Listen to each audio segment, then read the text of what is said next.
সোহেল ইবনে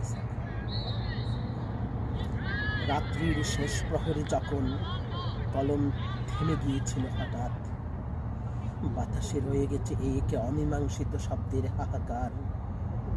তোমাদের স্তব্ধ কণ্ঠ আজ বাংলার ধলিকণায় তীব্র প্রতিবাদ। বদ্ধভূমির কাশে রক্তবর্ণ অক্ষরেরা আজ এক অসম্পূর্ণ পাণ্ডুলিপি। হিমশীতল সেই রাতে দরজায় কড়া নেড়েছিল মৃত্যু। তুলে নিয়ে গেল চাঁদের, তারা আর ফিরে আসেনি ঘরে।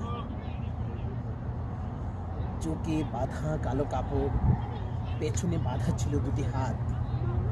রায়ের বাজারের কাঁদা জলে মিশে গেল জাতির মেধা। পিশাচের বুলেটে ঝাঁঝরা হলো হৃৎপিণ্ড, চূর্ণ হলো হাড়। পড়ে রইল চশমা, কলম আর অসমাপ্ত পাণ্ডুলিপি। বিজয়ের ঠিক পূর্ব মুহূর্তে এ কেমন শূন্যতার হাহাকার। শকুনের ধাবায় ক্ষতবিক্ষত হলো বাংলার মানচিত্র। স্বজনের অশ্রুতে আজও ভেসে উঠে ডিসেম্বরের বাতাস। তোমাদের এই রক্ত ঋণ শোধ হবে না কোনো দিন, কোনো কালেও।